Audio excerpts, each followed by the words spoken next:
నారాయణం నమస్కృత్య నరం చైవ నరోపయాసం తతో జయముదీరే.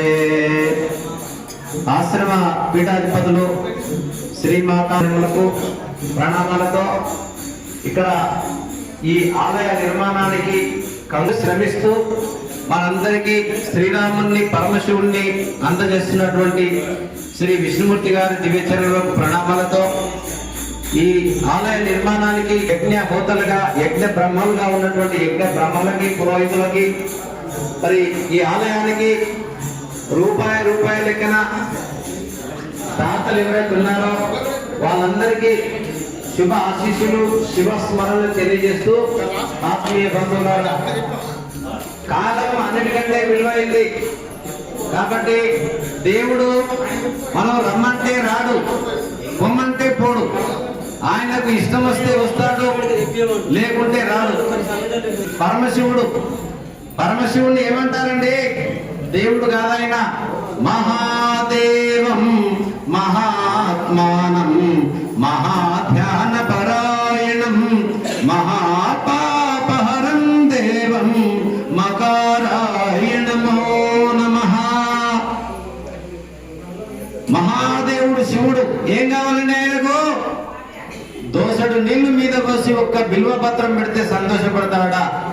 కాబట్టి పుడమెన్నొక బిల్వ పత్రముననే పూజించి పుణ్యం పొంబడయన్నేరక పెక్కు దైవములకు మొక్కుచున్ సారెలు సత్తునటుకులు గుగిలు పెట్టుచుంచెడి ఎందు కొరగాకపోదురక్కడ శ్రీకాళహస్తీశ్వర.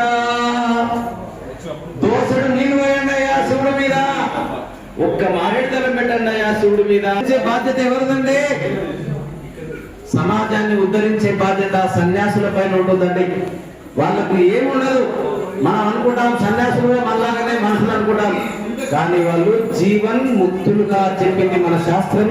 మనకు భారతదేశం ఛత్రపతి శివాజీ మొత్తం మొఘల్ చక్రవర్తులతో యుద్ధం చేసి సామ్రాజ్యాన్ని సాధించి తన గురువైన కాబట్టి మనం ఇక్కడ ఒక ఆశ్రమం ఉంది. మరి దేవుడు వచ్చి కూర్చుంటున్నాడంతే.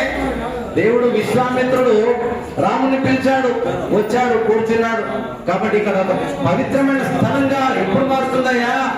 ఏ ప్రదేశంలో పుణ్యాత్ములు భగవన్నామ స్మరణ చేస్తారో, ఏ ప్రదేశంలో పుణ్యాత్ములు భగవత్ స్మరణ చేస్తారో చూడండి.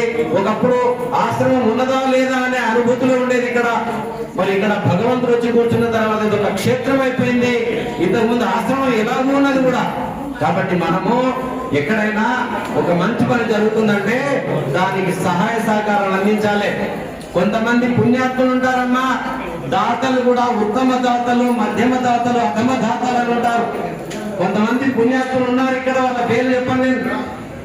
మేము ఇట్లా గుడి కడుతున్నామంటే మనస్సు హృదయపూర్వకంగా లక్షలు ఇచ్చిన వాళ్ళు కొంతమంది ఉన్నారు. కొంతమంది అడిగితే ఇచ్చిన వాళ్ళు ఉన్నారు. కొంతమంది అడిగితే కూడా ఇవ్వని వాళ్ళు ఉన్నారు. సరే, వాళ్ళందరికీ కూడా చేసుకున్న వారికి చేసుకున్నంత మహాదేవ అన్నారు. దానం అనేది మన తెలంగాణలో నిన్న అమ్మవారు చెప్పారు, సాయంత్రం అయిందంటే 1000 రూపాయలు తాగడానికి ఎంత కోరు మన వాళ్ళు.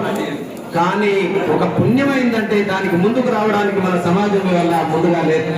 ఆలయం ఆత్మ లయించే స్థానం. రామాయణం విన్నామా మన జీవితంలో? చెప్పండి, రామాయణం అంటే ఏంటనుకుంటున్నారు మీరు? రామనామం వినకపోతే